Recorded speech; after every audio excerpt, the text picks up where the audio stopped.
I still remember walking into that gleaming boutique, thinking I belonged there just like any other customer. The security guard's hands on my shoulders, the manager's cold dismissal, the way they made me feel like dirt beneath their designer shoes. But what they didn't know was that my husband could buy their entire store chain with a single phone call. Let me tell you what happened that day that changed everything. Before we jump back in, tell us where you're tuning in from, and if this story touches you, make sure you're subscribed, because tomorrow I've saved something extra special for you. My name is Sarah, and at 28, I've learned that appearances can be devastatingly deceiving. While my husband built a tech empire worth billions, I chose to live simply. I shopped at regular stores, drove a reliable but modest car, and dressed in comfortable clothes that wouldn't draw attention. This wasn't about hiding from wealth. It was about staying connected to the person I was before money changed everything around us. That crisp October morning started like any other Tuesday. I had finished my volunteer shift at the local animal shelter, my jeans slightly dusty from playing with the rescue dogs, my simple sweater comfortable but unremarkable. As I walked past the luxury shopping district downtown, something caught my eye in the window of Celestial Couture, the most exclusive boutique in the city. It was a stunning navy blue dress, elegant yet understated, perfect for the charity dinner I needed to attend with my husband next week. The boutique's exterior was intimidating, all gleaming marble and floor-to-ceiling windows that reflected the sky like mirrors. Gold lettering spelled out the store name in elegant script, and even the door handles looked like they cost more than most people's monthly rent. I took a deep breath, smoothed down my simple outfit, and pushed open the heavy glass door. The interior took my breath away. Crystal chandeliers cast warm light over displays that looked more like art installations than clothing racks. Each garment hung like a precious artifact, surrounded by space and reverence. The floors were polished marble that clicked softly under my sneakers, and the air smelled of expensive perfume and possibility. Classical music played softly in the background, creating an atmosphere that felt more like a museum than a store. Two sales associates stood behind a curved reception desk that looked like it belonged in a five-star hotel. They were both impeccably dressed, with perfect makeup and hair styled like they had just stepped out of a magazine. When they saw me enter, their expressions shifted almost imperceptibly, the kind of subtle change that you only notice when you've experienced it before. Their smiles became more forced, their posture more guarded. I approached the desk with what I hoped was confidence, though I could feel my cheeks warming under their scrutiny. The associates exchanged a quick glance, and I caught the barely concealed look of judgment that passed between them. One of them, a tall woman with platinum blonde hair swept into a severe chignon, finally spoke. "Good morning," she said, her voice professionally polite, but lacking warmth.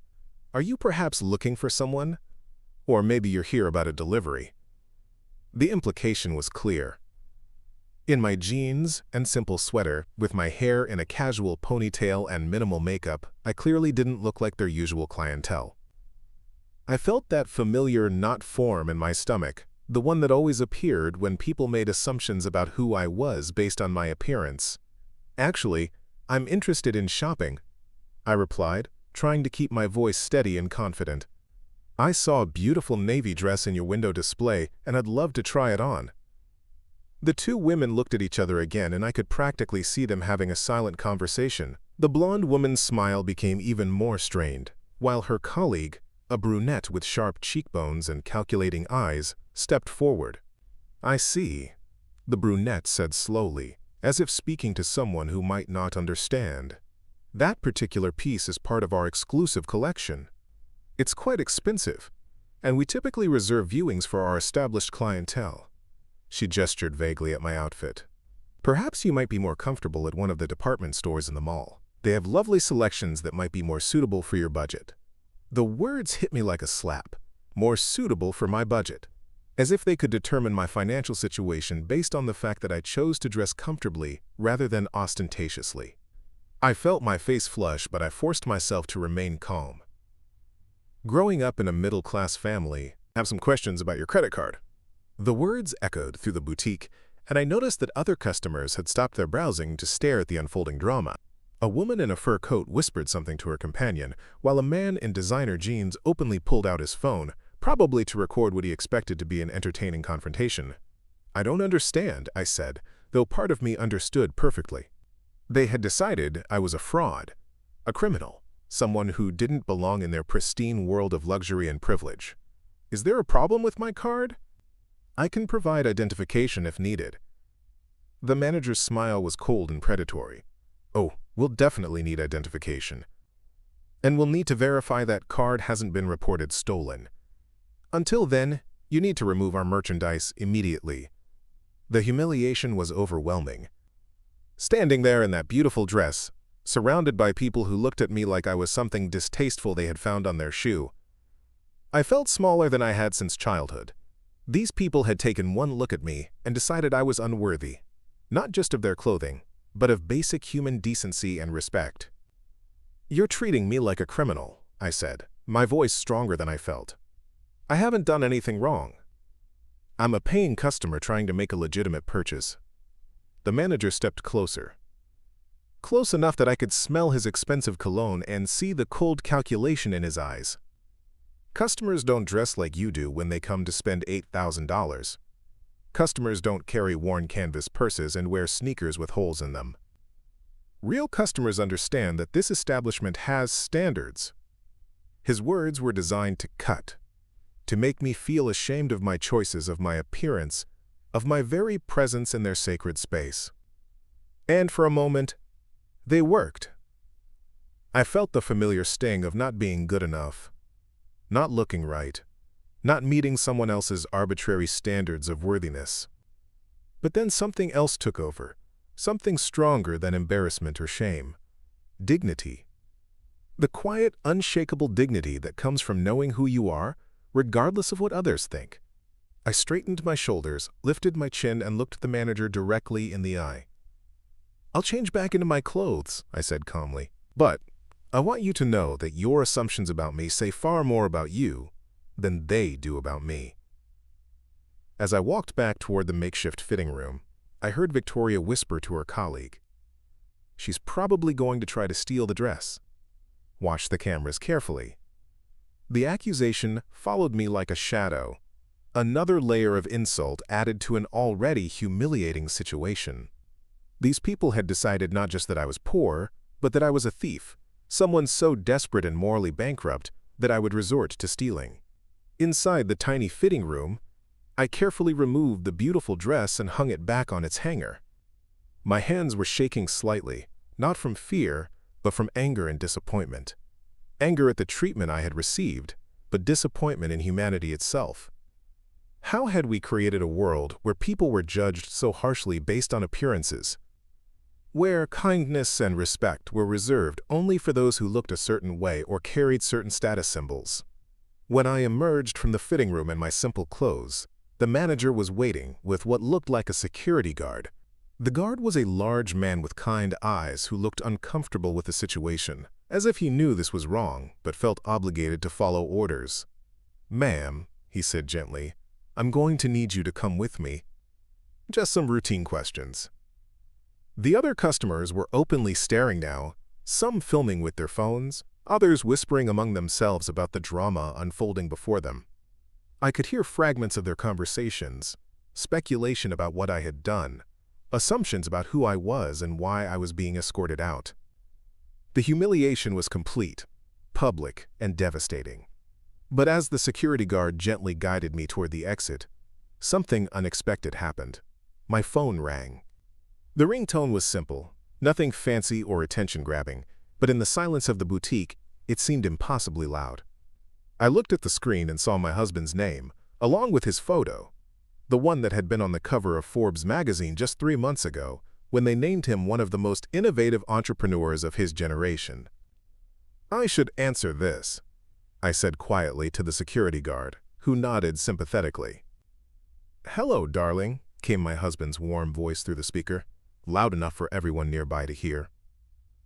"How's your day going? Did you find that dress you were looking for?" The manager's eyes widened as he recognized the voice. The same voice that had been featured in countless interviews and had taught me the value of treating everyone with respect, regardless of their appearance or perceived status. It was a lesson these women had clearly never learned. Preparing and narrating this story took us a lot of time, so if you are enjoying it, subscribe to our channel. It means a lot to us. Now back to the story. "I appreciate your concern," I said carefully, "but I'm specifically interested in that navy dress. Could I please see it? I'm willing to pay full price." The blonde woman, whose name tag read Victoria, let out a small laugh that sounded like breaking glass. "Darling, that dress costs $8,000. Plus tax. Are you certain you understand what you're asking? $8,000. They said it like it was an insurmountable mountain, like the very number should send me running. What they didn't know was that my husband and I had donated more than that to charity just last week without thinking twice about it. But instead of being angry, I felt something else entirely. Sadness.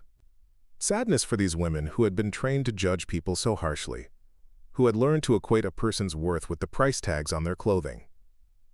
"Yes, I understand," I replied quietly. "May I please try it on?" Victoria and her colleague exchanged another look, this one longer and more pointed. Finally, Victoria sighed dramatically, as if I was asking her to move mountains. "Very well. But I'll need to see a credit card first. Store policy for expensive items." She held out her manicured hand expectantly. I reached into my simple canvas purse and pulled out my credit card. It wasn't flashy, just a standard black card that looked like any other. But when Victoria took it and glanced at the name, something shifted in her expression. She looked at the card more carefully, then at me, then back at the card. Her colleague leaned over to see what had caught her attention. "Sarah Mitchell." Victoria read slowly, and I could see the wheels turning in her head. The name meant nothing to most people. But in business circles, in charity organizations, in the social pages of the newspaper, it carried weight. My husband's company, Mitchell Technologies, had made headlines just months ago when they went public, making him one of the youngest billionaires in the country. But these women didn't make the connection. Not yet. "Is there a problem with my card?" I asked politely, though I could see they were processing something. Victoria shook her head quickly, as if clearing away confusion. "No, no problem at all. Let me get that dress for you." But as she walked away, I heard her whisper something to her colleague that made my blood run cold. "Keep an eye on her. That card could be stolen. Look at how she's dressed." The accusation hung in the air like poison. They thought I was a criminal, someone who had stolen a credit card and was trying to use it to buy expensive clothes. The assumption was so absurd, so insulting that for a moment I couldn't even process it. Here I was, trying to make a simple purchase, and they had escalated it to potential fraud based solely on my appearance. Victoria returned with the dress, holding it like it might contaminate her if she wasn't careful. "The fitting rooms are this way," she said curtly, leading me toward the back of the store. But instead of the luxurious private rooms I expected, she directed me toward a small, barely furnished space that looked more like a storage closet than a proper fitting room. "This is your fitting room?" I asked, looking around at the cramped space with its single hook on the wall and harsh fluorescent lighting that made everything look sickly and pale. Victoria shrugged, not meeting my eyes. "Our main fitting rooms are being cleaned right now. This will have to do." It was clearly a lie, but I decided not to push the issue. I just wanted to try on the dress and complete my purchase. The dress was even more beautiful up close, with intricate beadwork and a fabric that felt like liquid silk between my fingers. It fit perfectly, hugging my curves in all the right places and making me feel elegant and confident. For a moment, standing in that tiny room, looking at myself in the cracked mirror, I forgot about the hostility and judgment waiting outside. But when I emerged from the fitting room, still wearing the dress, the atmosphere had changed dramatically. Victoria and her colleague were no longer alone. A tall man in an expensive suit had joined them, and from his posture and the way the women deferred to him, I could tell he was the manager. All three of them were looking at me with expressions that ranged from suspicion to outright hostility.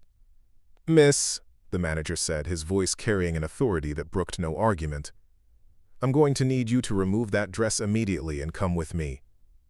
We business presentations over the past few years." I could see the exact moment when recognition dawned on the manager's face. His confident posture crumbled as he realized who was on the other end of that phone call. The color drained from his cheeks, and his hands began to tremble slightly as the full implications of the situation hit him like a freight train. "Everything's fine, honey," I said into the phone, keeping my voice steady despite the chaos swirling around me. "I'm just finishing up some shopping. I'll tell you all about it when I get home." My husband's voice carried clearly through the boutique's marble interior, warm and loving in a way that made the cold treatment I'd received seem even more stark by comparison. "All right, sweetheart, take your time. Oh, and Sarah, whatever you're buying, get yourself something extra special. You deserve it after all the charity work you've been doing this week." The irony wasn't lost on me.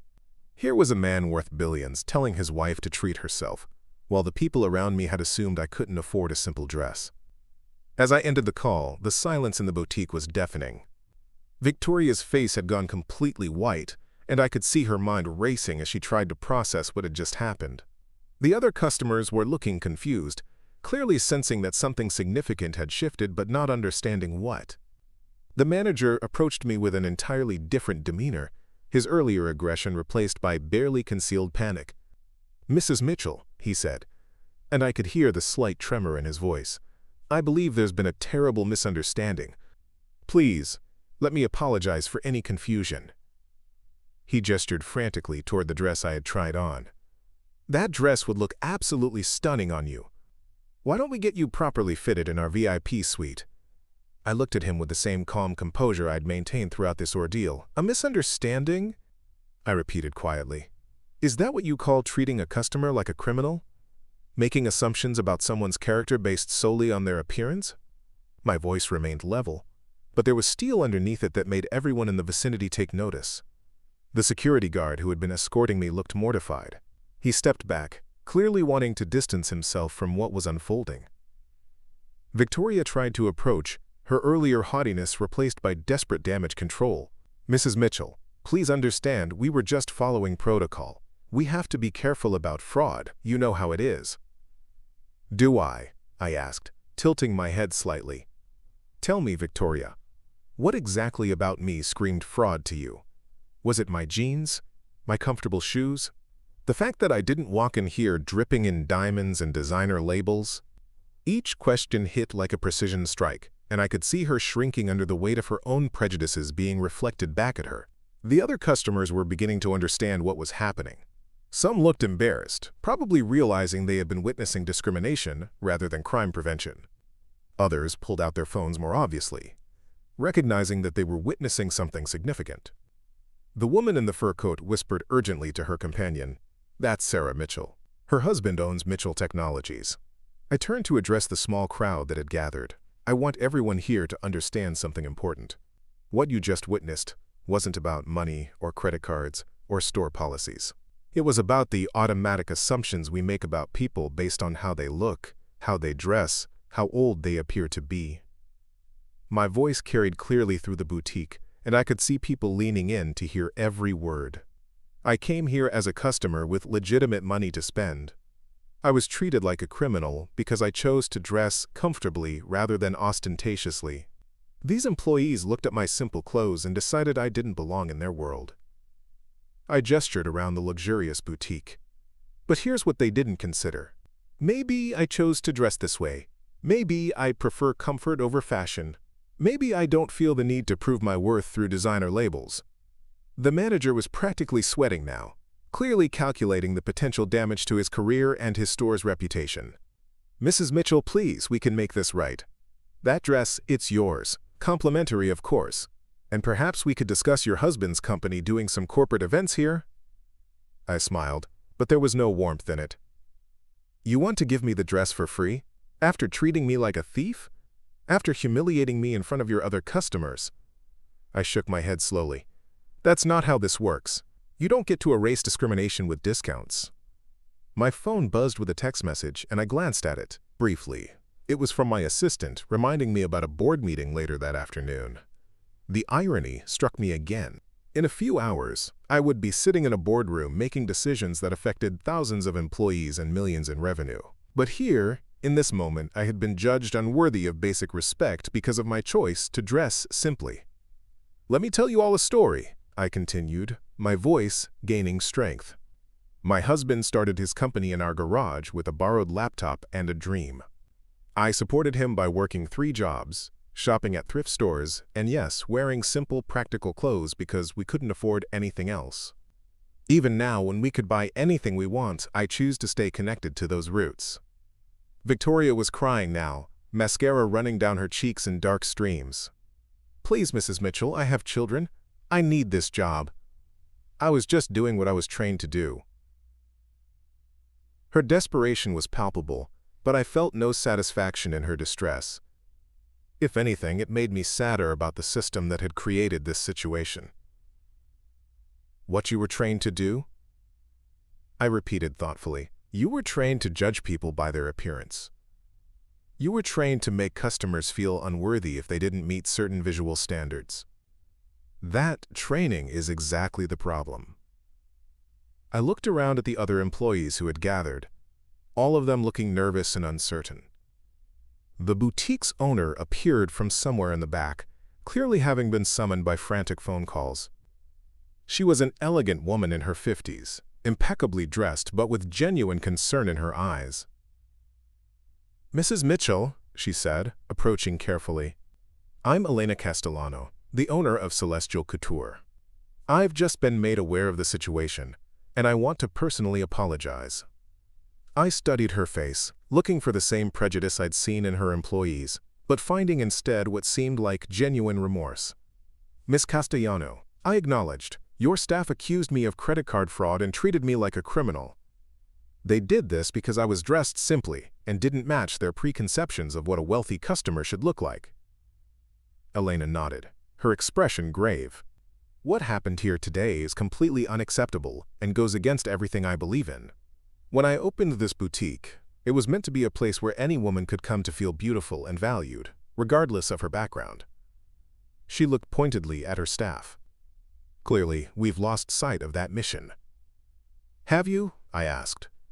Or have you simply created a business model that caters to prejudice? When you train your staff to judge customers by their appearance, when you create an atmosphere that makes people feel they have to prove their worthiness to shop here, you're not serving fashion. You're serving discrimination. The crowd had grown larger, and I could see people in the mall corridor stopping to see what was happening. Some were openly recording with their phones, and I knew this moment would likely end up on social media within hours. Good. Maybe it would spark conversations that needed to happen. You know what the saddest part of this is? I continued, my voice carrying across the now silent boutique. I actually loved that navy dress. It was exactly what I was looking for. But now, every time I would wear it, I'd remember this moment. I'd remember being made to feel small and unwelcome. That beautiful dress would become a reminder of ugly behavior. Elena stepped forward. Please, let us make this right. The dress is yours, and I'd like to invite you to be our VIP customer. Full access to our private showings, personal styling sessions, anything you need. Her offer was generous, but it missed the point entirely. You still don't understand, I said gently. This isn't about getting VIP treatment or free merchandise. This is about basic human dignity. Your staff didn't mistreat me because I wasn't a VIP. They mistreated me because they made assumptions about who I was based on my appearance. I pulled out my phone and made a quick call. Marcus? I said when my husband answered. I'm at Celestial Couture on 5th Avenue. Could you come down here? I think you need to see this. I could hear the concern in his voice as he agreed to come immediately. His office was only a few blocks away, so I knew he'd be here soon. While we waited, I continued addressing the crowd that had gathered. I want everyone to think about how you treat service workers, salespeople, anyone you encounter in your daily life. Do you make assumptions about people based on their age, their clothes, their accent? Do you treat everyone with the same respect, or do you reserve kindness for people who look successful? A young woman in the crowd, probably a college student based on her backpack and casual clothes, raised her hand tentatively. Mrs. Mitchell? I work retail part-time, and customers treat me terribly sometimes. They act like I'm invisible or stupid just because I'm young and working a minimum wage job. I smiled at her, the first genuine smile I'd managed since entering the boutique. "What's your name?" I asked. "Jessica," she replied. "Well, Jessica, your worth isn't determined by your job or your age or how much money you make. Don't let anyone convince you otherwise. And remember this feeling when you're in a position to treat others with kindness or judgment. Choose kindness." The sound of rapid footsteps on marble announced my husband's arrival before I saw him. Marcus burst through the boutique entrance like a force of nature, his usual calm demeanor replaced by protective concern. At 6'2", with silver hair and commanding presence, he was unmistakably the man whose face had graced business magazines around the world. "Sarah," he said, reaching me in 3 quick strides and pulling me into his arms. "Are you all right? What happened?" His eyes scanned the crowd, taking in the nervous employees, the recording phones, the general atmosphere of tension and drama. "I'm fine," I assured him, though we both knew that wasn't entirely true. "I came here to buy a dress and was treated like a criminal because of how I was dressed. Your wife apparently doesn't look wealthy enough to shop in an $8,000 boutique." Marcus's expression went through several changes as he processed this information. First confusion, then understanding, then a cold fury that I'd rarely seen from him. He was usually so controlled, so diplomatic in his business dealings. But when it came to protecting his family, that restraint disappeared entirely. "Let me understand this correctly," he said, his voice dangerously quiet as he addressed the manager. "You accused my wife of credit card fraud? You treated her like a criminal because of how she was dressed?" Each question was delivered with precision, and I could see the manager wilting under the intensity of his gaze. "Mr. Mitchell, sir, it was all a misunderstanding," the manager stammered. "We were just following protocol for expensive purchases. We had no idea who she was." His excuse only seemed to make Marcus angrier. "You had no idea who she was," Marcus repeated slowly. "So you felt justified in treating her with disrespect and suspicion. Tell me, what would have justified treating any customer that way? What crime did my wife commit other than not meeting your visual expectations of wealth?" Elena stepped forward again, clearly hoping to salvage the situation. "Mr. Mitchell, I'm the owner, and I take full responsibility for what happened here today. This doesn't represent our values, and I'm committed to making sure it never happens again." Marcus looked at her with the same intensity he brought to boardroom negotiations. "Your staff accused my wife of fraud. They humiliated her publicly. They treated her like a criminal. And you want to talk about values?" He shook his head. "Actions reveal values, not words." I could see phones everywhere now, recording every moment of this confrontation. Tomorrow this would be all over social media, probably with headlines about billionaire confronts luxury store over discrimination. But for once, I didn't mind the attention. Sometimes important conversations required public forums. "Marcus?" I said quietly, placing a hand on his arm. "I want to buy that dress. Not because they're offering it for free. Not because they're suddenly treating me like royalty. But because I came here as a customer with money to spend, and that's exactly what I'm going to do." He looked at me with understanding. This wasn't about the dress anymore. It was about dignity, about not letting discrimination change my behavior or my choices. "Of course," he said. "Which dress?" I pointed to the navy blue dress that had started this entire ordeal. "That one, $8,000, plus tax, just like any other customer would pay." The irony wasn't lost on anyone. After all the drama, the accusations, the public humiliation, I was going to complete the exact transaction I'd come here to make in the first place. But now it carried a different weight, a different meaning. Elena personally handled the transaction, her hands shaking slightly as she processed the payment.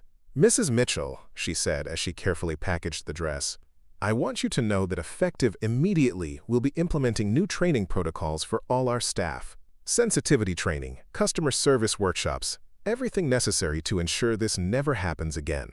I accepted the beautifully wrapped package, but my expression remained serious. "Training is a good start," I said, "but real change requires examining the underlying attitudes that made this possible. Your staff didn't mistreat me because they lacked training. They mistreated me because they made assumptions about my worth based on my appearance." As we prepared to leave, Jessica, the young woman from the crowd, approached nervously. "Mrs. Mitchell?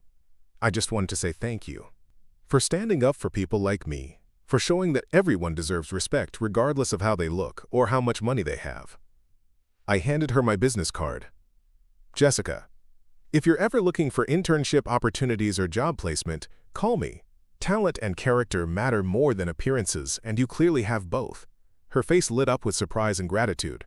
Marcus and I walked out of Celestial Couture together, leaving behind a boutique full of people who would probably never forget what they'd witnessed. As we reached his car, he turned to me with concern. "Are you really okay?" I know that was humiliating and hurtful. I considered his question carefully. Was I okay? I'd been discriminated against, humiliated, and treated like a criminal for the crime of dressing comfortably. But I'd also had the opportunity to speak truth to power, to challenge assumptions, and maybe to plant seeds of change in people's minds. "I'm sad," I said honestly. Sad that we live in a world where people are judged so harshly based on appearances. Sad that kindness and respect are apparently reserved for people who look successful. But I'm also hopeful. Hopeful? Marcus asked as we drove away. About what? I smiled, thinking about Jessica's bright face, about Elena's apparent commitment to change, about all the people who had recorded the incident and would hopefully share it with others. Hopeful that conversations like this one matter. That when we shine light on discrimination and prejudice, people pay attention. Maybe someone who watched this happen will think twice before making assumptions about the next person they meet. That evening, as I hung the navy dress in my closet, I reflected on the day's events. The dress was beautiful, exactly what I'd hoped for when I first saw it in the window. But it had become something more than clothing. It was a reminder that dignity can't be bought or sold, that respect should be freely given, and that sometimes the most important battles are fought in the most unexpected places. The story spread quickly on social media, with hashtags like unexpected dignity and judge not by appearance trending within hours. Videos of the confrontation were shared thousands of times, sparking discussions about retail discrimination, assumptions about wealth, and the importance of treating everyone with basic human respect. But more importantly, it started conversations in families, workplaces, and communities about the automatic judgments we all make about people based on their appearance.